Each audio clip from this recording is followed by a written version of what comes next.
Hello friends, आज हम इस वीडियो में बीपीएससी टीआरई 3.0 क्लास 6 to 10 के लिए ज्योग्राफी से टारगेट 35 प्लस सीरीज का टेस्ट 2 देखेंगे। इससे पहले ऑलरेडी हमने 3 सेट करा रखा है, उसका लिंक डिस्क्रिप्शन दिया हुआ है, जाकर उसे आप देख सकते हैं। ध्यान रखें, आपको यह जो सीरीज हम करवा रहे हैं ये बिल्कुल आपको बीपीएससी पैटर्न के जैसा ही देखने को मिलेगा। 40 प्रश्न, ठीक है, और चाहे तो आप इसे टेस्ट की तरह ले सकते हैं। तो चलिए फिर समय का महत्व रखते हुए शुरू करते हैं आज का पहला प्रश्न के साथ। आज का पहला प्रश्न है, अगर हम उत्तरी ध्रुव से दक्षिणी ध्रुव की तरफ जा रहे हैं तो उन रेखाओं का अनुक्रम क्या होगा जिन्हें हम पार करेंगे। सवाल है, अगर हम उत्तरी ध्रुव से दक्षिणी ध्रुव की तरफ जा रहे हैं तो उन रेखाओं का अनुक्रम क्या होगा जिन्हें हम पार करेंगे। ऑप्शंस जो दिए गए हैं आप चाहे तो रीड कर सकते हैं, ठीक है। तो यहाँ पे हम बात करने वाले हैं उत्तरी ध्रुव से दक्षिणी ध्रुव की तरफ। यानी एक सिंपल सवाल ये पूछा जा रहा है कि ये मेरा पृथ्वी है, तो यहाँ पे हमें जाना है हम लोग को उत्तर से दक्षिण की तरफ, ठीक है। तो ऊपर में क्या होता है, उत्तर, और नीचे होता है दक्षिण, ठीक है। तो यहाँ पे देखेंगे सबसे पहला कि ये जो बीच से जो पृथ्वी को दो भागों में विभाजित करते हैं उसे हम लोग क्या कहते हैं, विषुववृत्त कहते हैं। इसके ऊपर देखेंगे तो ये वाला क्या होता है, कर्क रेखा, ठीक है। और ऊपर देखेंगे ये वाला जो एरिया है वो क्या है, उत्तर ध्रुव वृत्त है। जबकि हम बात करें ये वाला एरिया, ये वाला क्या है, यहाँ पे देखेंगे आप मकर रेखा, जबकि नीचे में देखने को मिलेगा दक्षिणी ध्रुव वृत्त, ठीक है। तो आप इस अकॉर्डिंग देखेंगे तो ऑप्शन जो दिख रहे हैं ये तो दक्षिण ध्रुव नहीं होगा कभी, ठीक है, क्योंकि पूछा गया है उत्तर ध्रुव से दक्षिणी ध्रुव की तरफ, ठीक है। यहाँ पे देखेंगे सबसे पहला उत्तर ध्रुव यहाँ भी देखने को मिल रहा है और यहाँ भी उत्तर ध्रुव वृत्त देखने को मिल रहा है। इस पर देखेंगे कर्क रेखा, यहाँ मकर रेखा, तो मकर रेखा तो पहले नहीं मिलेगा, पहले क्या मिलेगा हमको, कर्क रेखा मिलेगा। इसके बाद मिलेगा विषुववृत्त वृत्त, इसके बाद मिलेगा मकर रेखा और फिर मिलेगा दक्षिण ध्रुव वृत्त। ऑप्शन नंबर 1 के साथ हम लोग चले जाएंगे, ठीक है। पहला ऑप्शन है यहाँ पे बिल्कुल सही, ठीक है। जब आप उत्तरी ध्रुव से दक्षिणी ध्रुव की तरफ जाएंगे तो आपको ये क्रम देखने को मिलेगा। पहले उत्तर ध्रुव वृत्त मिलेगा, फिर कर्क रेखा, फिर विषुववृत्त वृत्त, फिर मकर रेखा, फिर दक्षिणी ध्रुव वृत्त, ठीक है। चलिए आगे देखते हैं नेक्स्ट क्वेश्चन क्या है। नेक्स्ट है, निम्नलिखित में से कौन सा कथन गलत है। सवाल है, निम्नलिखित में से कौन सा कथन गलत है। ऑप्शन है, हिंद महासागर का आकार अंग्रेजी के एस अक्षर के आकार का है। बी में है, हिंद महासागर का एस आकार प्राकृतिक पोताश्रयों और पतनों के लिए आदर्श स्थिति है। और सी ऑप्शन है, आर्कटिक महासागर का आकार त्रिभुजाकार है। उपयुक्त में से अधिक होगा या उपयुक्त में से कोई नहीं होगा। तो यहाँ पे देखेंगे जो पहला ऑप्शन है कि हिंद महासागर का आकार अंग्रेजी के एस अक्षर का है, तो ये बात गलत है, ठीक है। एस अक्षर का नहीं है, हिंद महासागर जो है उसका जो आकार है वो त्रिभुजाकार है, ठीक है। तो यहाँ पे पहला कथन गलत हो गया। बात करें हम बी ऑप्शन का, हिंद महासागर का एस आकार का, तो यहाँ पे फिर से एस आकार लिखा हुआ है, इसका मतलब फिर से हम कहेंगे कि यह कथन क्या है, गलत है, आगे बढ़ने की जरूरत भी नहीं है। इसके बाद देखेंगे सी ऑप्शन में कि आर्कटिक महासागर का आकार त्रिभुजाकार है, तो ये भी गलत है। आर्कटिक महासागर का जो आकार है वो एस आकार का है, ठीक है। तो यहाँ पे देखेंगे कि सी ऑप्शन भी बिल्कुल गलत है। पूछा गया है यहाँ पे कि निम्नलिखित में से कौन सा कथन गलत है। यहाँ पे कोई भी कथन सही नहीं है, सारे कथन गलत हैं, तो हम कह सकते हैं ऑप्शन नंबर डी के साथ हम लोग चले जाएंगे, ठीक है। उपयुक्त में से एक से अधिक यहाँ पे गलत है, ठीक है। ध्यान रखना है, आर्कटिक महासागर का जो आकार है वो एस आकार का है, जबकि हिंद महासागर का आकार जो है वो त्रिभुजाकार का है, ठीक है। नेक्स्ट क्वेश्चन है, स्लेट तथा संगमरमर किसके उदाहरण हैं। आग्नेय सेल, अवसादी सेल, कायांतरित सेल या उपयुक्त में से अधिक होगा या उपयुक्त में से कोई नहीं होगा। सही जवाब होगा कायांतरित सेल। क्या हो जाएगा, कायांतरित सेल के उदाहरण है स्लेट और संगमरमर, ठीक है। पता है आपको कि कायांतरित सेल कब बनती हैं। ये कायांतरित सेल तब बनती है ना जब दबाव, गर्मी व विभिन्न रासायनिक गतिविधि जैसे बहुत सारे भौतिक परिवर्तन के कारण चट्टान का जो होता है ना, चट्टाने समय के साथ ही क्या होता है, बदलते रहता है, ठीक है।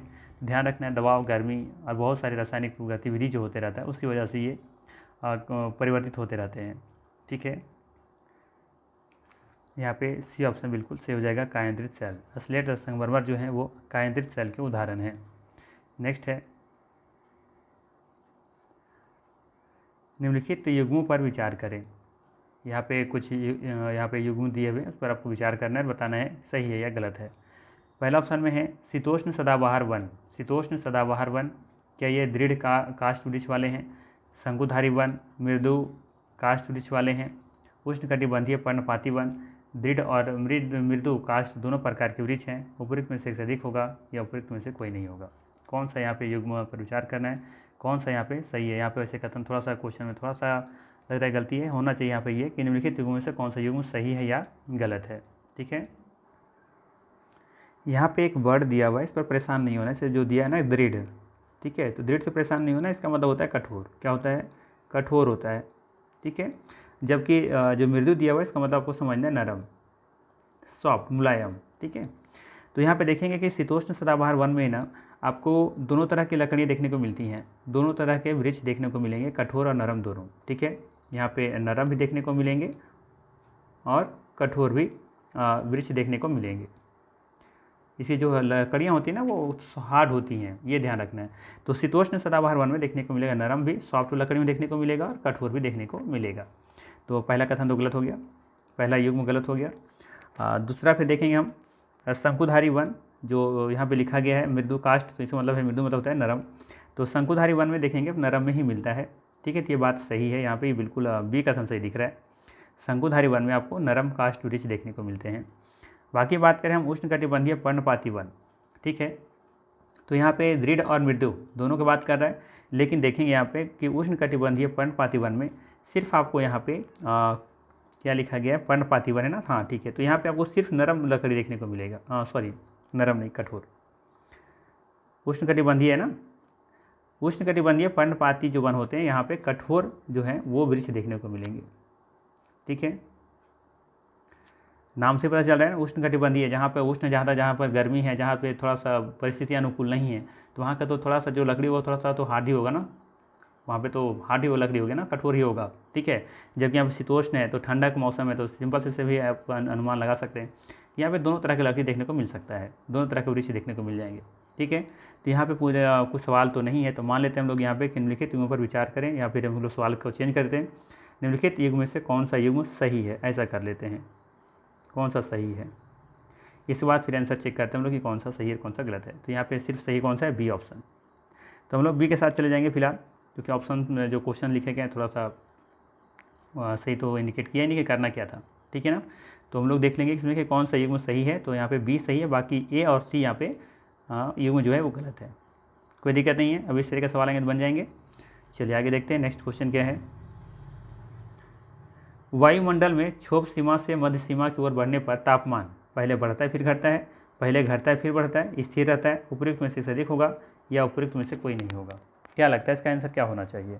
तो आप देखेंगे कि वायुमंडल में क्षोभ सीमा से मध्य सीमा की ओर जाएंगे तो पहले घटेगा फिर बढ़ेगा। ठीक है, तो ऑप्शन नंबर हम बी के साथ जाएंगे, ऑप्शन नंबर बी के साथ जाएंगे, पहले घटेगा फिर बढ़ेगा। ठीक है, ध्यान रखेंगे क्षोभ मंडल से हम कहाँ जा रहे हैं, मध्य सीमा की तरफ जा रहे हैं, तो देखेंगे पहले क्या होता है कि पहले घटता है उसके बाद फिर बढ़ना शुरू होता है। और वो भी ध्यान रखेंगे कि 165 मीटर 165 मीटर हर 165 मीटर पर देखेंगे तो 1 डिग्री जो तापमान है, टेम्परेचर है, वो घट जाता है। ठीक है, 1 डिग्री ध्यान रखेंगे, तो बी ऑप्शन यहाँ पे बिल्कुल सही हो जाएगा। नेक्स्ट है, खनिजों एवं शैल के संदर्भ में निम्नलिखित में से कौन सा कथन सही है। खनिज और शैल के बारे में पूछा गया है कि खनिज और शैल के संदर्भ में बताना है कि कौन सा कथन यहाँ पे सही है। तो ऑप्शन ए है, सामान्यतः धात्विक खनिज आग्नेय व कायंद्रित शैल समूह में पाए जाते हैं। ऑप्शन ए में है कि सामान्यतः धात्विक खनिज आग्नेय व कायंद्रित शैल समूह में पाए जाते हैं। ठीक है, बी ऑप्शन में है, अगर किसी शैल में तांबा है तो उसका रंग नीला होगा। सी ऑप्शन में है कि सभी खनिज अयस्क शैल नहीं है। ठीक है, 3 ऑप्शन दिए गए, खनिज और शैल के बारे में बताना है कि कौन सा कथन यहाँ पे सही है। ठीक है ना, क्वेश्चन समझ में आ गया। तो हम यहाँ पे बात करें पहला ऑप्शन के बारे में, तो पहला ऑप्शन जो लिखा है कि सामान्यतः धात्विक खनिज आग्नेय व कायंद्रित शैल समूह से पाए जाते हैं, तो ये बिल्कुल सही है कि जो धात्विक खनिज होते हैं ना वो आग्नेय और कायंद्रित शैल समूह में ही पाए जाते हैं, तो ये बात सही है, पहला कथन। बात करें हम दूसरा कथन के बारे में कि अगर किसी शैल में तांबा है तो उसका रंग नीला होगा, ये भी बात सही है। ठीक है, और सी ऑप्शन जो दिया हुआ है कि ये सभी खनिज अयस्क शैल नहीं है, तो यहाँ पे देखेंगे ये कथन यहाँ पे गलत हो जाएगा। ठीक है, सभी खनिज जो है अयस्क ही होते हैं, अयस्क शैल ही हैं। सभी खनिज ऐसे शैल हैं, ठीक है, लेकिन लिखा है नहीं है, तो ये गलत हो गया। यहाँ पे पूछा है कौन सा कथन सही है, तो देखेंगे ए और बी कथन यहाँ पे सही हो जाएगा। तो डी ऑप्शन के साथ हम लोग चले जाएंगे, उपयुक्त में से एक से अधिक। ठीक है, चलिए आगे देखते हैं नेक्स्ट क्वेश्चन क्या है। नेक्स्ट है, पटकाई पहाड़ियाँ और नागा पहाड़ियाँ किसका हिस्सा है? पटकाई पहाड़ियाँ और नागा पहाड़ियाँ किसका हिस्सा है? क्या ये पूर्वी घाट में देखने को मिलेगा, पूर्वांचल की पहाड़ियाँ, अरावली की पहाड़ियाँ, उपयुक्त में से एक से अधिक या उपयुक्त में से कोई नहीं? चलिए बताइए इसका आंसर क्या होगा। अगर पता है तो कमेंट जरूर कीजिए इसका आंसर। इसके लिए आपको पहले पता होना चाहिए कि पटकाई की पहाड़ियाँ और नागा की पहाड़ियाँ किधर है। भारत के जो क्षेत्र हैं, भौगोलिक सीमा है, उधर किधर देखने को मिलेगा? क्या उत्तर में है, दक्षिण में है, पूरब में है, पश्चिम में है? तो इसका आंसर आप बता पाएंगे। ठीक है, तो यहाँ पे देखेंगे कि पटकाई और नागा की जो पहाड़ियाँ हैं ना, वो भारत और म्यांमार की जो सीमा है, भारत और म्यांमार की जो सीमा है वहाँ पे देखने को मिलते हैं ये पटकाई और नागा की पहाड़ियाँ। तो इसका मतलब है कि बात किसका हो रहा है यहाँ पे? तो फिर हम पूर्वी घाट के तो बारे में बात ही नहीं कर सकते, है ना। पूर्वी घाट तो होगा ही नहीं, क्योंकि पूर्वी घाट है कहाँ? ये देखेंगे, ये भारत की मैप है, ये वाला एरिया जो है ये पूर्वी घाट का है, जबकि ये वाला एरिया आपका पश्चिमी घाट है। और जहाँ पे ये दोनों मिलते हैं ला करके उसको लोग क्या बोलते हैं? नीलगिरी की पहाड़ियाँ। ठीक है, इसी तरीके से आप आगे जब बढ़ेंगे इधर देखेंगे तो इधर वाला जो एरिया है, इधर नागा, ये जो है नागा और पटकाई देखने को मिलता है, जो म्यांमार के साथ सटा हुआ क्षेत्र है। ठीक है, तो यहाँ पे अरावली की पहाड़ी में नहीं होगा। क्यों नहीं होगा? क्योंकि अरावली पहाड़ी देखेंगे कि यहाँ पे जब भारत निकलेगा तो यहाँ पे देखेंगे इस तरीके से यहाँ पे क्या है, आपका अरावली पहाड़ियाँ हैं, तो यहाँ पे नहीं होगा। यहाँ पे सिर्फ कौन सा दिख रहा है? पूर्वांचल। ठीक है, तो यहाँ पे बी ऑप्शन बिल्कुल सही हो जाएगा। ठीक है, हम लोग चले जाएंगे बी ऑप्शन के साथ, पूर्वांचल की पहाड़ियाँ। ठीक है, ये ध्यान रखना है। यहीं पे आपको देखने को मिलेगा एक तो और जो है मिजो की पहाड़ियाँ। ठीक है, पटकाई हो गया, नागा हो गया और एक मिजो की पहाड़ियाँ। मिजो मतलब कहाँ देखने को मिलेगा? मिजोरम में। ठीक है, मिजो की पहाड़ियाँ कहाँ हैं? मिजोरम राज्य में देखने को मिलेगा। ये वहाँ पे मिजोरम की एक पर्वत श्रृंखला है ये मिजो की पहाड़ियाँ। ठीक है, नागा नागालैंड की तरफ देखने को मिलेगा। ठीक है ना। बाकी पटकाई जो है वो आपको म्यांमार और जो भारत के जो बाउंड्री सीमा है वो आपको वहाँ पर देखने को मिलेगा। ठीक है, ध्यान रखेंगे पूर्वांचल में और कौन कौन सी पहाड़ियाँ हैं, तो निश्चित तौर पर यहाँ पर 4 पहाड़ियाँ देखने को मिलेंगा। एक पटकाई की पहाड़ियाँ, ठीक है, नागा की पहाड़ियाँ, ये हो गया, पहला ध्यान दीजिएगा। ये पटकाई पहाड़ियाँ, नागा पहाड़ियाँ 2 हो गया, और 2 और है मिजो की पहाड़ियाँ और एक मणिपुर की पहाड़ियाँ। ये 4 पहाड़ियाँ हमको देखने को मिलेगा पूर्वांचल में। ठीक है ना, तो बात समझ में आ गया यहाँ पे। चलिए आगे देखते हैं नेक्स्ट क्वेश्चन क्या है। नेक्स्ट है सवाल थोड़ा सा लगेगा आपके लिए, ज़बरदस्त सवाल है। ठीक है, गंगा ब्रह्मपुत्र बेसिन अक्षांशों के बीच स्थित है। सवाल है कि गंगा ब्रह्मपुत्र जो है वो बेसिन जो है ना, गंगा ब्रह्मपुत्र जो बेसिन आप देखते हैं वो उसका जो अक्षांश है वो कितने अक्षांशों के बीच है? ऑप्शंस दिए हुए, आप ऑप्शंस को रीड कर सकते हैं। इसका आंसर क्या होगा? वैसे आप देखेंगे, अगर देखना चाहें तो क्लास 7 का जो बुक है, ठीक है, चैप्टर नंबर 6, वहाँ पे गंगा ब्रह्मपुत्र बेसिन में जो जीवन का जो हेडलाइन है वहाँ पर देख सकते हैं कि साफ लिख दिया हुआ है कि 10 डिग्री उत्तर से लेकर के 30 डिग्री उत्तर अक्षांशों के मध्य स्थित है गंगा ब्रह्मपुत्र का बेसिन। ठीक है, तो यहाँ पे जो सही आंसर होगा वो होगा आपका ऑप्शन नंबर बी। ठीक है, हमने कहा क्लास 7 का बुक जो है, ठीक है, चैप्टर नंबर 6, वहाँ पे एक हेडलाइन के नाम से दिया हुआ है गंगा ब्रह्मपुत्र बेसिन में जीवन। वहाँ पे देखेंगे चौथा या 5वां लाइन में ही साफ लिखा हुआ है कि 10 डिग्री उत्तर से 30 डिग्री उत्तर अक्षांश के मध्य स्थित है गंगा ब्रह्मपुत्र बेसिन। ठीक है, तो यहाँ पे बी ऑप्शन बिल्कुल सही है। नेक्स्ट देखते हैं क्या है। बाकी थोड़ा सा यहाँ पे अगर बात करें हम थोड़ा सा और इसके बाद डिटेल्स के रूप में, तो देखेंगे कि अक्षांश क्या है? काल्पनिक रेखा है जो क्षैतिज होती हैं, ये ध्यान रखना है आपको। और बाकी ध्यान रखेंगे अक्षांशों के बीच की जो दूरी होती है भूमध्य रेखा से ध्रुवों के बराबर होती हैं। देखेंगे कि अक्षांशों की जो बीच की जो दूरी होती है भूमध्य रेखा से ध्रुवों के बराबर होती हैं। देशांतर काल्पनिक रेखा है जो लंबवत है। देशांतर उत्तरी और दक्षिणी ध्रुव क्या करती है? मिलाती है। ठीक है, और अक्षांशों के बीच की दूरी भूमध्य रेखा से ध्रुवों के बराबर नहीं है, ये भी ध्यान रखना है। और यह ध्रुव पर न्यूनतम और भूमध्य रेखा पर अधिकतम होता है। कौन सा? अक्षांश रेखा। यह ध्रुव पर न्यूनतम होता है जबकि भूमध्य रेखा पर अधिकतम होता है। नेक्स्ट है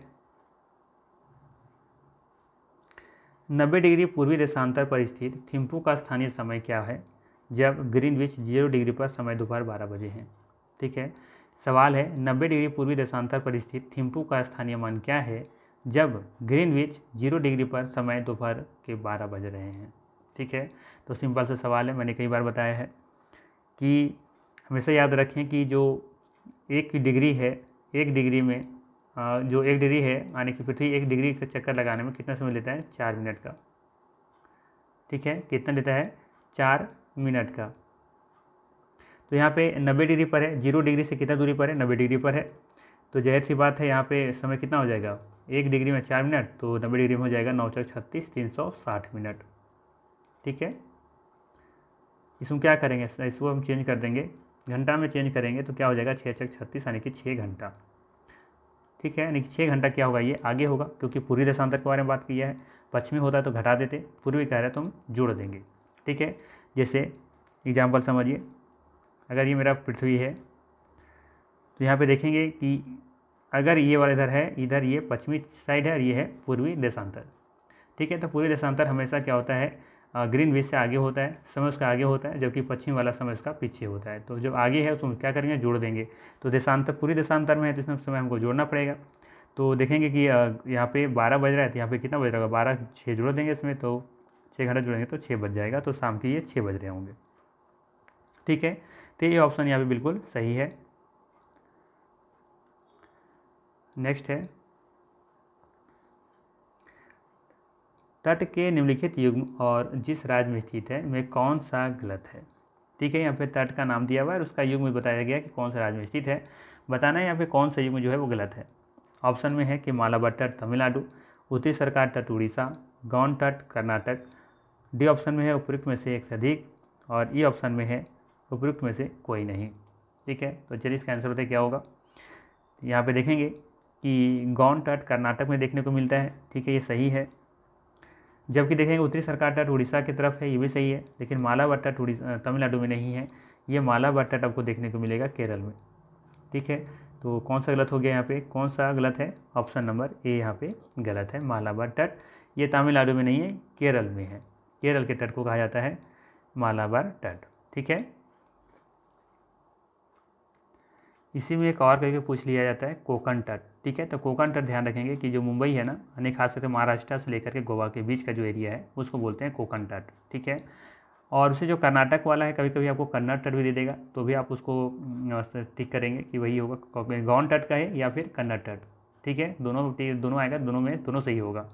उसके बाद नीचे जाएंगे केरल की तरफ, जैसे ये वाला एरिया, अगर ये देखेंगे केरला वाला जो एरिया है इसको बोलते हैं हम लोग मालाबार तट, जबकि ये वाला जो एरिया है इसको बोलते हैं, अच्छा ठीक है, अब यहाँ पे जो तमिलनाडु है ना, तो यहाँ पे तमिलनाडु है तो यहाँ पे देखने को मिलेगा कोरोमंडल तट। ठीक है, कोरोमंडल तट। इसी के ऊपर जाएंगे जब देखेंगे ये उड़ीसा वाला जो क्षेत्र है उसको बोलते हैं उत्तरी सरकार तट। ठीक है, तो ये ध्यान में रखेंगे। तो यहाँ पे जो गलत है वो है ऑप्शन नंबर ए। ठीक है, मालाबार तट तमिलनाडु में नहीं है, ये केरल में है। ठीक है ना, चलिए आगे देखते हैं। नेक्स्ट है, निम्नलिखित में से कौन सा कथन गलत है? सवाल है कि निम्नलिखित में से कौन सा कथन गलत है? छोटा नागपुर का, यहाँ पे पत्थर नहीं पठार है, छोटा नागपुर का पठार केवल 4 राज्यों में फैला हुआ है। बी में है वेवनाथ झील केवल 2 राज्यों में फैली है। नीलगिरी बायोस्फीयर रिजर्व केवल 3 राज्यों में फैला हुआ है। उपयुक्त में से अधिक गलत है या फिर उपयुक्त में से कोई नहीं गलत है यहाँ पे? तो हम यहाँ पे देखेंगे जो पहला ऑप्शन है ये गलत है, क्योंकि छोटा नागपुर का पठार केवल 4 राज्यों में फैला हुआ है, इस बात ये गलत है। 4 नहीं 5 राज्यों में फैला हुआ है। चाहे तो उस 5 राज्य का नाम नोट कर सकते हैं। पहला है झारखंड, ठीक है, दूसरा है आपका उड़ीसा, इसके बाद है फिर पश्चिम बंगाल, इसको शॉर्ट में देते हैं वेस्ट बंगाल, ठीक है, इसके बाद है फिर छत्तीसगढ़, और एक और आपको देखने को मिलेगा बिहार। ठीक है, तो ये 5 राज्य हैं जहाँ पे छोटा नागपुर का पठार फैला हुआ है। ठीक है, तो यहाँ पे 4 राज्य दिए हुए तो गलत हो गया। इस बात देखेंगे कि वेवनाथ झील केवल 2 राज्यों में फैली है, तो ये बात सही है। ठीक है, ये 2 राज्य कौन से हैं? तो आपको केरल और तमिलनाडु देखने को मिलेगा, तो ये बात सही है। बाकी नीलगिरी बायोस्फीयर रिजर्व केवल 3 राज्यों में फैला हुआ है, तो ये भी यहाँ पे गलत है। ठीक है, माफ़ कीजिएगा, यहाँ पे थोड़ा सा करेक्शन कर लीजिए। एक्चुअली में देखेंगे पहला तो खैर कथन सही है कि वो 5 राज्यों में फैला हुआ है जो मैंने लिखा है। ठीक है, लेकिन यहाँ वेवनाथ झील जो है ना केवल 2 राज्य में नहीं, केवल सिर्फ ये आपको केरल देखने को मिलेगा। ठीक है, तो ये कथन गलत हो जाएगा। ठीक है, क्योंकि वेवनाथ झील देखेंगे कि सिर्फ केरल में है। ठीक है, केरल में ये फैला हुआ है सिर्फ, ठीक है। तो यहाँ पे 2 राज्यों का नाम दिया हुआ है, जबकि ये गलत है, ठीक है। देखेंगे यहाँ पे कि केरल में जहाँ पे ये फैली हुई हैं, जैसे कि अलापुझा करके है, कोट्याम कुछ करके, और एर्नाकुलम है, ये 3 जगह पर फैला हुआ है, 3 जिलों में, ठीक है। तो वेवनाथ झील यहाँ पे देखेंगे कि 2 राज्य नहीं 1 राज्य होगा, तो पहला दूसरा कथन भी यहाँ पे गलत है। बात करें हम तीसरा ऑप्शन का, जो सी है यहाँ पे, कि नीलगिरी बायोस्फीयर रिजर्व केवल 3 राज्यों में फैला हुआ है, तो ये कथन सही है, ठीक है। ये 3 राज्यों में फैला हुआ, ये कथन सही है। कौन कौन वो 3 राज्य हैं? तो केरल है, कर्नाटक है, और आपका तमिलनाडु है, ठीक है। समझ में आया? केरल, कर्नाटक, तमिलनाडु, ये 3 राज्यों में फैला हुआ है नीलगिरी बायोस्फीयर रिजर्व, ठीक है। तो यहाँ पे सी ऑप्शन भी सही है, यहाँ पे ए और बी गलत है। पूछा है क्या कि कौन सा कथन गलत है, तो यहाँ पे देखेंगे कि यहाँ पे जो है गलत है वो उपयुक्त में से एक से अधिक यहाँ पे गलत है। ऑप्शन नंबर डी के साथ हम लोग चले जाएंगे, ठीक है। चलिए आगे देखते हैं, नेक्स्ट क्वेश्चन क्या है। भारतीय संघ के कितने राज्य बांग्लादेश के साथ अपनी सीमा साझा करते हैं? भारतीय संघ के कितने राज्य बांग्लादेश के साथ अपनी सीमा साझा करते हैं? ऑप्शन है 4, 7, 5। तो यहाँ पे देखेंगे जो सही आंसर है वो है आपका ऑप्शन नंबर सी। अगर आप मैप का प्रेमी होंगे तो निश्चित तौर पर इसका आंसर पता होगा, ठीक है। बाकी बात करें हम, ये 5 राज्य कौन कौन से हैं, तो ये 5 राज्य का नाम लिख लें आप। ये 5 राज्य हैं, पहला है पश्चिम बंगाल, ठीक है, यानी कि वेस्ट बंगाल लिख देते हैं शॉर्ट में, ठीक है। इसके बाद फिर देखने को मिलेगा मिजोरम, इसके बाद है आपका मेघालय, इसके बाद फिर देखेंगे त्रिपुरा, इसके बाद है आपका असम, ठीक है। ये 5 राज्य देखेंगे कि आपका बांग्लादेश के साथ सीमा साझा करता है, ठीक है। बाकी देखेंगे कि कुल 7 देश ऐसे हैं जो भारत के सीमाओं के साथ लगते हैं। वो कौन कौन से देश हैं? जिससे पहला तो बांग्लादेशी है, ठीक है, बांग्लादेश, इसके बाद है चीन, इसके बाद है पाकिस्तान,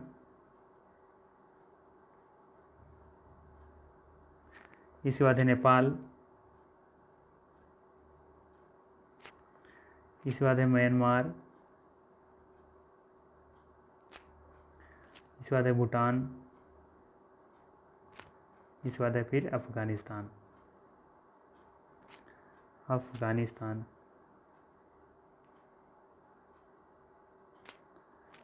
ठीक है।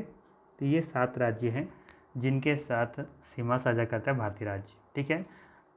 बात करें हम यहाँ पे बांग्लादेश के साथ कितने राज्य सीमा साझा करते हैं, तो 5 राज्य, ठीक है। चीन के साथ कितने करते हैं, तो चीन के साथ देखेंगे कि जम्मू कश्मीर, हिमाचल प्रदेश, उत्तराखंड, सिक्किम और अरुणाचल प्रदेश, यानी कि आप कह सकते हैं 5 राज्य इसमें भी संपर्क करते हैं, सीमा साझा करते हैं। पाकिस्तान के साथ कितने राज्य साझा करते हैं, तो जम्मू कश्मीर, पंजाब, गुजरात और राजस्थान, यानी कि 4 राज्य, ठीक है। नेपाल के साथ बात करें हम, तो नेपाल के साथ सिक्किम करता है, पश्चिम बंगाल भी करता है, बिहार, उत्तर प्रदेश, उत्तराखंड भी करता है। तो यहाँ पे देखेंगे 5 राज्य सीमा साझा करते हैं अपना। म्यांमार के साथ देखेंगे, तो म्यांमार के साथ भी देखेंगे यहाँ पे कुल अरुणाचल प्रदेश, मणिपुर, मिजोरम और नागालैंड, यानी कि 4 राज्य जो है वो सीमा साझा करते हैं, ठीक है। बात करें भूटान का, तो भूटान के साथ अरुणाचल प्रदेश, असम, सिक्किम और पश्चिम बंगाल, ठीक है। तो यहाँ भी 4 राज्य हो जाएगा, और अफगानिस्तान के साथ 1 राज्य, ठीक है। तो ये आप ध्यान में रख सकते हैं। बाकी सभी राज्यों का भी नाम आपको पता होना चाहिए, ठीक है। बाकी अगर देखा जाए कि समुद्री सीमा के साथ भी लगते हैं, जैसे कि श्रीलंका, मन्नार की खाड़ी के द्वारा अलग होता है ये दोनों, श्रीलंका भारत, और एक मालदीव है, ठीक है। तो लक्षद्वीप देखेंगे कि नीचे हिंद महासागर का दक्षिणी पश्चिम भाग है, तो समुद्री सीमा के साथ कह सकते हैं कि मालदीव और श्रीलंका भी भारतीय सीमा के साथ लगता है, लेकिन समुद्री सीमा के साथ। नेक्स्ट है, निम्नलिखित में से कौन सा कथन सत्य है? ए है उत्तर प्रदेश के गंगा के मैदान में समतल स्थलाकृति और अत्यधिक उपजाऊ जलोढ़ मिट्टी है। गंगा का मैदान राज्य के कुल क्षेत्रफल का लगभग 3/4 है। यहाँ पे राज्य होना चाहिए, ठीक है, इसको थोड़ा सा करेक्ट कर लीजिएगा, ये राज्य है। गंगा का मैदान राज्य के कुल क्षेत्रफल का लगभग 3/4 है। जबकि सी ऑप्शन में है गंगा के मैदान का पूरी मार्ग कृषि की दृष्टि से अच्छी तरह से विकसित है। ठीक है, यहाँ पे पूर्वी होना चाहिए, पूरी मार्ग कृषि की दृष्टि से अच्छी तरह से विकसित है। अब बताना है कि कौन सा कथन यहाँ पे सही है, उपयुक्त में से एक से अधिक सही होगा या फिर उपयुक्त में से कोई नहीं। तो बात करें हम पहला कथन के बारे में। ठीक है, तो यहाँ देखेंगे लिखा है उत्तर प्रदेश के गंगा के मैदान में समतल स्थलाकृति और अत्यधिक उपजाऊ जलोढ़ मिट्टी है। ये बात बिल्कुल सही है, समतल है ना, यहाँ पे गंगा का जो मैदान है वो समतल स्थलाकृति है और अत्यधिक उपजाऊ भी है और जलोढ़ मिट्टी पाया जाता है, तो बिल्कुल सही है। बात करें हम बी ऑप्शन का, तो गंगा के मैदान राज्य के कुल क्षेत्रफल का लगभग 3/4 है। ठीक है, गंगा का मैदान राज्य के कुल क्षेत्रफल का लगभग 3/4 है, तो ये भी बात यहाँ पे देखेंगे तो सही है।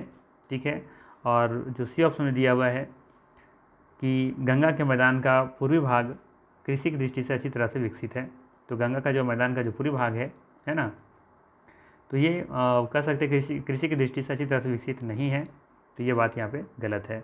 तो दो कथन यहाँ पे सही है, तो यहाँ पे हो जाएगा डी के साथ हम लोग चले जाएंगे, उपयुक्त में से एक से अधिक यहाँ पे सही हो जाएगा। ठीक है, ध्यान रखना है आपको कि पूर्वी भाग के जगह पर पश्चिमी भाग सही होता, अगर ये दिया रहता पश्चिमी भाग, तो ध्यान रखना है गंगा के मैदान का गंगा जो भी मैदान है उसका पश्चिमी मार्ग कृषि की दृष्टि से अच्छी तरह से विकसित है, ना कि पूर्वी भाग मार्ग। ठीक है, तो यहाँ पे देखेंगे डी ऑप्शन बिल्कुल सही है, उपयुक्त में से एक से अधिक यहाँ पे सही है। नेक्स्ट है, सवाल है बिहार का देशांतर है, बिहार का देशांतर है कितना है, ये आपको ऑप्शन जो दिए गए रीड करके आप बता सकते हैं कितना इसका सही आंसर होगा। ठीक है, तो यहाँ पे देखेंगे जो सही आंसर है वो है आपका ऑप्शन नंबर बी। ठीक है, ऑप्शन नंबर बी यहाँ पे सही है। 83 डिग्री 19 मिनट और 50 सेकेंड ईस्ट से लेकर के 88 डिग्री 17 मिनट 40 सेकेंड ईस्ट के बीच में देशांतर, इसी देशांतर से रेखा के बीच में बिहार स्थित है। ठीक है, तो ये ध्यान रखिएगा, ये वेरी वेरी इंपॉर्टेंट क्वेश्चन है। ठीक है, ध्यान रखिएगा, इसको दिमाग में बैठा लीजिए। इसका आंसर क्या होगा, 83 degree 19 minute 50 minute second east से लेकर के 88 degree 17 minute 40 degree minute second east के बीच में स्थित है। ठीक है, कम से कम इतना ट्रिक के रूप में याद कर लीजिए कि 83 और 5 88, 5 का डिफरेंस याद रखिए, अगर 5 का डिफरेंस कहीं दिखता है तो तुक्का भी लगाने का काम आ जाएगा। ठीक है, 83 और इधर है 88, यानी 83 और 5 88, ये 5 डिग्री का डिफरेंस देखने को मिलेगा आपको। अगर ऑप्शंस में अगर ये 5 हैं, अगर तुक्का लगाने का चाहें तो आप उसके साथ जा सकते हैं। ठीक है, ध्यान रखेंगे। चलिए आगे देखते हैं, नेक्स्ट क्वेश्चन क्या है। निम्नलिखित जिलों में कौन सा उत्तरी पश्चिमी जलोढ़ या दोमट मैदानों का भाग नहीं है। ठीक है, निम्नलिखित जिलों में कौन सा उत्तरी पश्चिमी जलोढ़ दोमट मैदानों का भाग नहीं है, पूर्णिया, मुजफ्फरपुर, बेगूसराय, उपयुक्त में से एक से अधिक होगा या उपयुक्त में से कोई नहीं होगा। अगर इस मैप को देखेंगे आप, है ना, तो यहाँ पे दिया क्या गया है, उत्तर पश्चिम जलोढ़, तो उत्तर क्या हो जाएगा ऊपर और दक्षिण उत्तर हो जाएगा ऊपर, और पश्चिम के बारे में बात करें तो ईस्ट वाला एरिया में। ठीक है, तो यहाँ पे देखेंगे एक ऑप्शन के हिसाब से पूर्णिया जो है, पूर्णिया आपको यहाँ पे देखने को मिलेगा, तो ये उत्तर पश्चिम में तो हिस्सा में तो आएगा नहीं, है ना। बाकी देखेंगे कि मुजफ्फरपुर कहाँ पे है, यहाँ पे मुजफ्फरपुर दिखेगा और यहाँ पे दिखेगा बेगूसराय, इस जगह पे ये वाला एरिया जो दिख रहा है रेड कलर वाला। ठीक है, यहाँ पे देखिए ये वाला, ये है बेगूसराय और ये है आपका मुजफ्फरपुर, ये दोनों आप ऑप्शन से ले सकते हैं। बट देखेंगे यहाँ पे जो पूर्णिया है, ये पूर्णिया उत्तर पश्चिमी जलोढ़ में के अंतर्गत नहीं आता है, तो यहाँ पे हम ऑप्शन ए के साथ चले जाएंगे। ठीक है, ये यहाँ पे बिल्कुल सही हो जाएगा, ये पूर्णिया जो है ये उत्तर पश्चिमी जलोढ़ मैदानों के भाग नहीं है। ठीक है, तो ये ध्यान रखना है। थोड़ा सा जूम कर दो तो आपको पता चल जाए, सभी से दिख रहा है। यहाँ पे देख रहे हैं मुजफ्फरपुर है और यहाँ पे बेगूसराय है, लेकिन देखेंगे कि इस हिस्सा में इधर वाले में पूर्णिया यहाँ पे दिया हुआ है। ठीक है, तो ये उत्तर पश्चिमी भाग उत्तरी मैदान का भाग नहीं है। ठीक है, चलिए आगे चलते हैं, नेक्स्ट क्वेश्चन क्या है। गंगा डेल्टा का सबसे उत्तरी बिंदु है, नामचा बरुआ, फरक्का, कोलकाता, उपयुक्त में से एक से अधिक होगा या उपयुक्त में से कोई नहीं होगा। यहाँ पे देखेंगे कि गंगा डेल्टा का सबसे उत्तरी बिंदु जो है वो है आपका फरक्का। ठीक है, ऑप्शन नंबर बी के साथ हम लोग चले जाएंगे, फरक्का जो है गंगा डेल्टा का सबसे उत्तरी बिंदु है। ठीक है, इससे एक सवाल और भी बनता है, फरक्का जो बैराज है ना, फरक्का बैराज परियोजना जो है वो किस जिले राज्य में स्थित है, तो ध्यान रखेंगे ये पश्चिम बंगाल में स्थित है। ठीक है, पश्चिम बंगाल का एक ज़िला है मुर्शिदाबाद, ठीक है, वहीं पे देखने को मिलेगा ये फरक्का बैराज परियोजना, ठीक है, तो ध्यान रखेंगे इसको। नेक्स्ट है वन रिपोर्ट वन सर्वेक्षण 2021 के अनुसार भारत में निम्नलिखित में से किस राज्य में वन आरक्षण का सबसे बड़ा क्षेत्र है। सवाल है वन रिपोर्ट वन सर्वेक्षण 2021 के अनुसार भारत में निम्नलिखित में से किस राज्य में वन आरक्षण का सबसे बड़ा क्षेत्र है। हरियाणा है, झारखंड है या फिर बिहार है।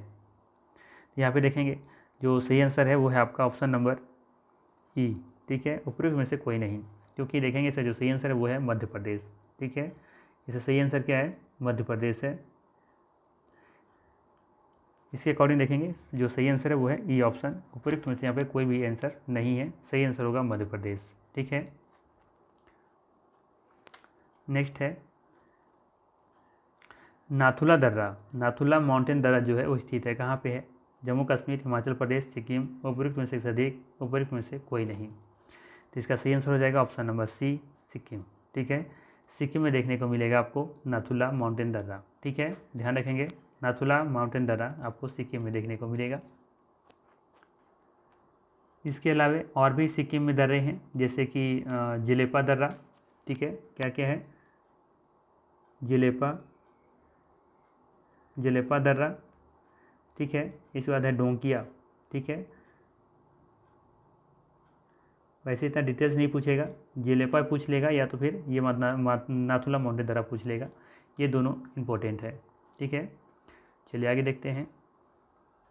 नेक्स्ट है भारत के दक्षिण में इसके समानांतर चलने वाला एक शुष्क, आर्द्र और सघन वनों वाला संकरा रास्ता निम्नलिखित में से कौन सा होता है। तराई, खादर, भांगर, उपयुक्त में से अधिक होगा या उपयुक्त में से कोई नहीं। तो यहाँ पे ध्यान दीजिएगा, अगर इस तरह के सवाल आएँ तो इसका आंसर होगा आपका तराई, क्या होगा, तराई, ठीक है। भारत के दक्षिण में इसके समानांतर चलने वाला एक शुष्क, आर्द्र और सघन वनों वाला संकरा जो रास्ता है उसको हम लोग तराई कहते हैं, ठीक है। चलिए आगे देखते हैं नेक्स्ट क्वेश्चन क्या है। नेक्स्ट है भारत के निम्नलिखित में से किस क्षेत्र में पेट्रोलियम और खनिज तेल संसाधन पाए जाते हैं। ऑप्शन है खंबात खाड़ी, कृष्णा गोदावरी बेसिन, ब्रह्मपुत्र घाटी, उपयुक्त में से अधिक होगा या उपयुक्त में से कोई नहीं होगा। तो यहाँ पे देखेंगे जो सही आंसर है वो है, कौन सा पूछा है, संसाधन पाए जाते हैं। भारत के निम्नलिखित में से किस क्षेत्र में पेट्रोलियम और खनिज तेल संसाधन पाए जाते हैं। तो आप देखेंगे कि खंबात की खाड़ी में भी पाया जाता है, कृष्णा गोदावरी बेसिन में भी देखने को मिलता है, ठीक है, और ब्रह्मपुत्र घाटी में भी खनिज तेल संसाधन पाए जाते हैं। तो यहाँ पे जो सही आंसर होगा वो होगा डी ऑप्शन, उपयुक्त में से एक से अधिक यहाँ पे सही है, ठीक है। चलिए आगे देखते हैं नेक्स्ट क्वेश्चन क्या है। हेमेटाइट लोहा अयस्क बिहार के निम्नलिखित में से किस जिले में पाया जाता है। हेमेटाइट लोहा अयस्क जो है बिहार के निम्नलिखित में से किस जिले में पाया जाता है। गया, जमुई या भागलपुर, उपयुक्त में से अधिक होगा या उपयुक्त में से कोई नहीं होगा। तो आप देखेंगे यहाँ पे जो सही आंसर है वो है आपका भागलपुर, ठीक है। आप हम लोग चले जाएंगे सी ऑप्शन के साथ, ठीक है, भागलपुर, ठीक है, ध्यान रखेंगे। जबकि जमुई में पता है आपको लोहा का भंडार थी, सोने का भंडार है ना। जबकि गया में देखेंगे कि यहाँ पे इस जिला में मैग्नीज देखने को मिलेगा आपको, मैग्नीज, ठीक है, मैग्नीज। वैसे ये मैग्नीज आपको मुंगेर में भी देखने को मिलता है, ठीक है, मुंगेर जिला में, ठीक है ना। तो यहाँ पे सही आंसर है सी ऑप्शन, भागलपुर। भागलपुर में देखेंगे कि हेमेटाइट लोहा इसको पाया जाता है। नेक्स्ट है बिहार में खनिज उत्पादन के संदर्भ में निम्नलिखित में से कौन सा कथन सत्य है। बिहार में खनिज उत्पादन के संदर्भ में निम्नलिखित में से कौन सा कथन सत्य है, ये आपको बताना है। पहला है रोहतास में यहाँ पे पायलट कर दिया गया है, बड़ा दिक्कत है, पायलट होना चाहिए ना, यहाँ पे पायलट कर लीजिए, पायराइट, ठीक है ना। तो रोहतास में पायराइट का सर्वाधिक भंडार है। बी ऑप्शन में चूना पत्थर कैमूर, मुंगेर एवं रोहतास जिला में पाया जाता है। सी में देखेंगे जमुई जिले में सोने का भंडार पाए जाते हैं, ठीक है। तो यहाँ बताना है कौन सा कथन सही है और कौन सा कथन गलत है, ठीक है। तो पहला कथन तो सही है, ठीक है ना, कि यहाँ पे हम जानते हैं कि रोहतास में देखेंगे कि 95% पायराइट यहाँ पे पाया जाता है, ठीक है, तो ये कथन सही है पहला। बात करें हम बी का, तो चूना पत्थर कैमूर, मुंगेर एवं रोहतास जिला में पाया जाता है, तो ये भी सही है, बी ऑप्शन भी यहाँ भी सही है, ठीक है। इसके बाद देखेंगे कि जमुई ज़िला में सोने का भंडार पाया जाता है, अभी हमने बताया ऊपर में, ठीक है। यहाँ पे देखेंगे कि जमुई में सोना पाया जाता है। तो देखेंगे यहाँ पे कथन जो है ए भी सही है, बी भी सही है और सी भी सही है। तो हम लोग चले जाएंगे डी ऑप्शन के साथ, उपयुक्त में से एक से अधिक, ठीक है। ध्यान रखेंगे डी ऑप्शन के साथ हम लोग चले जाएंगे। यहाँ पे जो सी ऑप्शन में दिया हुआ है जमुई जिला में सोने का भंडार है, तो ध्यान रखिएगा भारतीय खान ब्यूरो का जो रिपोर्ट है, ध्यान रखिएगा भारतीय खान ब्यूरो का जो रिपोर्ट है उसमें कहा गया है कि जमुई जिला में लगभग 222.8 मिलियन टन सोने का भंडार है यहाँ पे, ठीक है। कम से कम 200 तो 22 याद रखिएगा, 222, ठीक है। मिलियन टन सोने का भंडार यहाँ पे है, ऐसा भारतीय खान ब्यूरो की रिपोर्ट में कहा गया है, ठीक है ना। नेक्स्ट में हम देखते क्या है, नेक्स्ट क्वेश्चन क्या है। नेक्स्ट क्वेश्चन में है 2011 की जनगणना का अंतिम जनगणना योग के अनुसार भारत में जनसंख्या की महिला पुरुष अनुपात क्या है? 843, 943, 923, उपयुक्त में से अधिक होगा या इनमें से कोई नहीं होगा? चलिए बताइए जल्दी इसका आंसर क्या होगा। तो यहाँ पे देखेंगे जो सही आंसर है वो है आपका 943, वेरी गुड। यहाँ पे हम लोग चले जाएंगे सी ऑप्शन, बी ऑप्शन के साथ, ठीक है ना। बी ऑप्शन यहाँ पे बिल्कुल सही है। नेक्स्ट है भारत में जनसंख्या स्थायित्व का लक्ष्य किस वर्ष तक निर्धारित किया गया है? भारत में जनसंख्या स्थायित्व पाने के लिए एक लक्ष्य निर्धारित किया गया है, यह कब तक है, किस वर्ष तक निर्धारित किया गया है, ये आपको बताना है। 2070 तक, 2030 तक, 2045 तक। तो यहाँ पे देखेंगे जो सही आंसर है वो है आपका 2040, यानी कि सी ऑप्शन के साथ चले जाएंगे हम लोग। सी ऑप्शन बिल्कुल सही है, 2045 तक देखेंगे कि भारत में जनसंख्या स्थायित्व का लक्ष्य रखा गया है। नेक्स्ट है बिहार के किस जिले में साक्षरता दर सबसे अधिक है? बिहार के किस जिला में साक्षरता दर सबसे अधिक है? रोहतास में 76%, रोहतास में ही 73.37%, या पटना में 73.3%, ठीक है। तो यहाँ पे देखेंगे जो बी ऑप्शन है बिल्कुल सही है, ठीक है। मतलब बी के साथ चले जाएंगे, रोहतास 73.3%, ठीक है। तो बी ऑप्शन यहाँ पे बिल्कुल सही है। नेक्स्ट है प्रति व्यक्ति आय मापदंड के अनुसार बिहार का कौन सा जिला सबसे गरीब है? ठीक है, सबसे गरीब कौन होता है? तो सबसे गरीब होता है जो भगवान के शरण में होते हैं, भैया हमको अमीर बना दो, तो कहाँ जाएंगे आप? शिव के पास। तो यहाँ पे ऑप्शन हो जाएगा सी, ठीक है, शिवहर। शिवहर जो है वो प्रति व्यक्ति आय देखेंगे मापदंड के अनुसार बिहार का ये सबसे गरीब जिला है, ठीक है। नेक्स्ट है निम्नलिखित में से कौन सा युग्म सही ढंग से मिलान है? ठीक है, ऑप्शन है लद्दाख सूती वस्त्र, यहाँ पे डैश छूट गया है, ये डैश है यहाँ पे, ठीक है। उत्तर बिहार चीनी उद्योग, और ये हाँ ठीक है, अब लद्दाख में सूती वस्त्र है, दंडकारण्य जूट की खेती के लिए प्रसिद्ध है, उत्तर बिहार चीनी उद्योग के लिए फेमस है, ये आपको बताना है कि कौन सा युग्म यहाँ पे सही मिलान किया हुआ है, ठीक है। तो यहाँ पे देखेंगे कौन सा युग्म सही मिलान है, तो यहाँ पे देखेंगे कि लद्दाख सूती वस्त्र के लिए फेमस है, ये गलत है। दंडकारण्य जूट की खेती के लिए ये भी गलत है।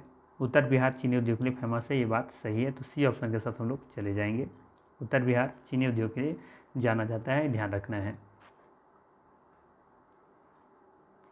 नेक्स्ट है सप्तकोशी उच्च बंध, एक वो बंध नहीं बांध, ठीक है, उच्च बांध एक बहुउद्देशीय परियोजना है जिसका निर्माण निम्नलिखित में से किस देश में किया जाना प्रस्तावित है? ठीक है, सप्तकोशी उच्च बांध एक बहुउद्देशीय परियोजना है जिसका निर्माण निम्नलिखित में से किस देश में किया जाना प्रस्तावित है? भूटान में, नेपाल में, बांग्लादेश में, या फिर उपयुक्त में से अधिक होगा या उपयुक्त में से कोई नहीं होगा? इसका सही आंसर है ऑप्शन नंबर बी, ठीक है, नेपाल। एक्चुअली में यहाँ पे ऑप्शन थोड़ा सा गलत सेट किया गया है, यहाँ पे एक नाम होना चाहिए, तो भूटान या बांग्लादेश की जगह पर भारत का नाम होना चाहिए, तो कन्फ्यूजन ज़्यादा होता आप लोगों को, है ना। लेकिन जब सभी को पता है कि सप्तकोशी नेपाल से ही उसका निकलता है यहाँ से, तो भूटान और बांग्लादेश तो होगा ही नहीं, है ना। तो तुक्का भी आपका काम कर जाता है यहाँ पे भारत का नाम होना चाहिए था। चलिए खैर कोई बात नहीं, बट इसका सही आंसर क्या हो जाएगा? B option. नेक्स्ट है तेल नदी किसी सहायक नदी है, ये बताना है। कई बार एग्जाम में पूछा गया सवाल है कि तेल नदी किसकी सहायक नदी है? कृष्णा, गोदावरी, सतलज। ठीक है, तो यहाँ पे सही आंसर है ऑप्शन नंबर, यहाँ पे हम लोग ई के साथ चले जाएंगे, उपयुक्त में से कोई नहीं। तेल नदी जो है ना, ये महानदी की सहायक नदी है। किसका? महानदी की सहायक नदी है, ये ध्यान रखेंगे, महानदी। इसके अलावा भी और है, जैसे तेल नदी की सहायक नदी का और है नदी, महानदी की सहायक नदी और है, इसका नाम है ओंग नदी। ठीक है, ओंग। ठीक है, ध्यान रखेंगे। इसी तरीके से कृष्णा के बारे में बात करें तो इसका 2-3 नदी के नाम याद रख लीजिए, जैसे कि मालप्रभा, ठीक है, घाटप्रभा। गोदावरी का जैसे कि वेनगंगा, पेनगंगा, वर्धा, प्राणहिता, ठीक है, सकरी, संकरी, सब कुछ करके तो देखेंगे यहाँ पे सभी का सहायक नदी है। ठीक है, और सतलज तो देखेंगे कि यहाँ पे ये सिंधु की सहायक नदी है ये। तो यहाँ पे सही आंसर हो जाएगा ये ऑप्शन, क्योंकि यहाँ पे जो महानदी है इसका सही आंसर होता तो महानदी ऑप्शन में नहीं है, तो ये ऑप्शन के साथ हम लोग चले जाएंगे। तेल नदी और एक ओंग नदी, ये महानदी की सहायक नदी है। नेक्स्ट है, निम्नलिखित में से कौन सी नदी कृष्णा की सहायक नदी नहीं है? लीजिए आ गया सवाल, ऑप्शंस दिए हुए हैं, घाटप्रभा, मालप्रभा, ठीक है, और भवानी। ठीक है, तो यहाँ पे देखेंगे कि कृष्णा नदी की ये घाटप्रभा, मालप्रभा दोनों हैं, लेकिन भवानी नहीं है। तो यहाँ पे चले जाएंगे कौन सी नदी सहायक नदी नहीं है, तो हम लोग चले जाएंगे सी ऑप्शन के साथ। ठीक है, भवानी। देखेंगे भवानी किसी सहायक नदी है, तो ये ध्यान रखना है, कावेरी नदी की एक सहायक नदी है, कावेरी नदी की सहायक नदी है। ठीक है, कावेरी नदी की सहायक नदी है भवानी, हेमावती, कुछ और नाम है जो याद रख लेना है, हेमावती। ठीक है, भवानी मैंने कहा, एक है हरांगी, ठीक है, एक है आपका सुवंती, सुवंती। ठीक है, ये सभी ध्यान में रखना है। बाकी घाटप्रभा, मालप्रभा तो मैंने बता दिया। इसके अलावा और भी जो कृष्णा नदी की सहायक नदी है वो ध्यान में रखेंगे। वैसे तो मैंने ऊपर बताया ही अभी, कृष्णा नदी क्या क्या बताया, एक तो आपका ये दो हो गया, घाटप्रभा, मालप्रभा। ठीक है, इसके बाद भीमा, ठीक है, तुंगभद्रा, इसके बाद फिर कोयना। ठीक है ना, और कृष्णा नदी कहाँ से निकलती है? ये महाबलेश्वर से निकलती हैं, जो महाराष्ट्र में है। ठीक है, और कावेरी ये निकलती है कर्नाटक से। ठीक है, तो ये ध्यान में रखना है आपको। चलिए आगे देखते हैं नेक्स्ट क्वेश्चन क्या है। नेक्स्ट है, पश्चिमी कोसी नहर प्रणाली से बिहार के निम्नलिखित में से कौन सा जिला सिंचित है? ठीक है, कौन सा जिला सिंचित है ये पूछा गया है। मधुबनी, दरभंगा, मुजफ्फरपुर।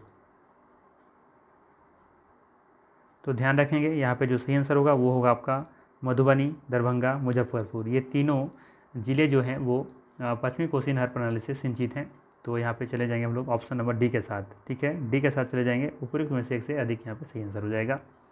ठीक है, मधुबनी, दरभंगा, मुजफ्फरपुर, ये तीनों जो ज़िले हैं वो पश्चिमी कोसी नहर प्रणाली से सिंचित हैं। ठीक है,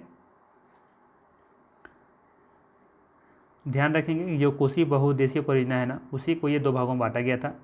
ठीक है, ध्यान रखेंगे जो कोसी बहुउद्देशीय परियोजना है उसी को दो भागों में बांटा गया था, एक पूर्व कोसी नहर प्रणाली और एक पश्चिमी कोसी नहर प्रणाली। ठीक है, ध्यान रखेंगे। तो यहाँ पे ध्यान रखेंगे पश्चिमी कोसी की जब बात आएगा तो यहाँ पे ध्यान रखना है मधुबनी, दरभंगा, मुजफ्फरपुर ये सब ज़िले हैं। ठीक है, जबकि अगर ये पूर्व कोसी के बारे में बात करेगा तो एक दो ज़िले का नाम लिख लीजिए। पूर्व कोसी नहर प्रणाली में आएगा कौन कौन? एक मधेपुरा, ठीक है, सहरसा, ठीक है, पूर्णिया, ठीक है ना, कटिहार। ठीक है, तो ये ज़िले कुछ याद रख लेंगे आप 4। ठीक है, बाकी इधर 3 ज़िले इधर याद रख लीजिए, मधुबनी, दरभंगा और मुजफ्फरपुर। यह पश्चिमी कोसी नहर प्रणाली के अंतर्गत आएगा, जबकि पूर्वी कोसी के अंतर्गत आएगा मधेपुरा, सहरसा, पूर्णिया और कटिहार। ठीक है, चलिए आगे देखते हैं नेक्स्ट क्वेश्चन क्या है। बिहार में कौन सा राष्ट्रीय राजमार्ग स्वर्णिम चतुर्भुज परियोजना का हिस्सा है? NH40, NH19, NH31, NH40। उपरोक्त में से सही होगा, इनमें से कोई नहीं होगा। तो चलिए इसका आंसर बताइए क्या होगा। इसका सही आंसर है option number A, NH19। NH19 जो है नेशनल हाईवे 19 जो है 19 जो है ये राष्ट्रीय राजमार्ग जो स्वर्णिम चतुर्भुज है परियोजना उसका एक हिस्सा है। हम जानते हैं राष्ट्रीय राजमार्ग जो स्वर्णिम चतुर्भुज है ये 4 महानगरों को जोड़ती है। कौन कौन? यहाँ पे देखेंगे सबसे पहला दिल्ली, कोलकाता, दिल्ली, यहाँ से देखेंगे मुंबई, ठीक है, फिर यहाँ पे चेन्नई और फिर यहाँ पे कोलकाता। और ये तरह देखेंगे ये चरकुट टाइप को बनाता है, इसलिए इसे कहा जाता है स्वर्णिम चतुर्भुज परियोजना। ठीक है, ये 4 लाइन थी, ठीक है, अब इसे 6 लाइन बनाया जा रहा है। चलिए आगे देखते हैं नेक्स्ट क्वेश्चन क्या है। नेक्स्ट है वर्तमान में भारतीय रेलवे में कितने रेलवे मंडल हैं? ठीक है, सवाल है कि फिलहाल अभी भारत में कितने भारतीय रेलवे में कितने रेलवे मंडल हैं, ये आपसे पूछा गया सवाल है। चलिए बताइए क्या होगा इसका सही आंसर। सही आंसर है ए, ठीक है, 18 रेलवे मंडल हैं। ठीक है, वर्तमान में भारतीय रेलवे में 18 रेलवे मंडल हैं, ये ध्यान रखना है। ठीक है, चलिए आगे देखते हैं नेक्स्ट क्वेश्चन क्या है। यहाँ पे है जलोढ़ मृदा, ठीक है, क्या है जलोढ़ मृदा। जलोढ़ मृदा मुख्यतः निम्नलिखित में से किस क्षेत्र में पाई जाती हैं? ठीक है, सवाल है जलोढ़ मृदा मुख्यतः निम्नलिखित में से किस क्षेत्र में पाई जाती हैं? सिंधु गंगा ब्रह्मपुत्र के मैदान में, या पश्चिमी तमिलनाडु के मैदान में, या असम की पहाड़ियों में? तो आसान सा सवाल है, क्या हो जाएगा ऑप्शन नंबर ए, है ना, सिंधु गंगा ब्रह्मपुत्र के बेसिन मैदान देखने को मिलता है हम लोग को जलोढ़ मृदा। ठीक है, नेक्स्ट है तो हम लोग चले जाएंगे ए ऑप्शन के साथ। ठीक है, नेक्स्ट है वाल्मीकि टाइगर रिजर्व में बाघों की संख्या कितनी बढ़ी है? ठीक है, बढ़ी है, ये पूछा गया है कितनी बढ़ी है। ठीक है, कितना मतलब कि इंक्रीज हुआ है। ठीक है, तो यहाँ पे देखेंगे कि 31 से लेकर के 54 बाघ तक इंक्रीज हुआ है यहाँ पे। ठीक है, तो ऑप्शन नंबर हम लोग चले जाएंगे कहाँ, 2 के साथ। ठीक है, यहाँ पे होना चाहिए था ABCD, ABC कर लेते हैं, हम लोग चले जाएंगे बी ऑप्शन के साथ। ठीक है, 31 से 54 के बीच में देखेंगे कि यहाँ पे बाघों की संख्या में वृद्धि हुई है। ठीक है, चलिए नेक्स्ट देखते हैं। भौगोलिक क्षेत्रफल की दृष्टि से भारत का निम्नलिखित में से कौन सा जिला सबसे बड़ा है? कच्छ, लेह या पणजी? तो यहाँ पे देखेंगे भौगोलिक क्षेत्रफल की दृष्टि से भारत का जो सबसे बड़ा जिला है वो है आपका कच्छ। ठीक है, ऑप्शन नंबर ए के साथ हम लोग चले जाएंगे। अगर पूछा जाता है भारत का सबसे छोटा जिला, तो ध्यान रखना है माहे जो है, माहे वो देश का सबसे छोटा जिला है। ठीक है, जिसका क्षेत्रफल शायद 9 वर्ग किलोमीटर है। कितना? 9 वर्ग किलोमीटर। कितना? 9 वर्ग किलोमीटर। ठीक है, वर्तमान में देखेंगे 2020 तक 2020 तक ओहो 2020 तक भारत में 741 ज़िले थे। ठीक है, ध्यान रखना है।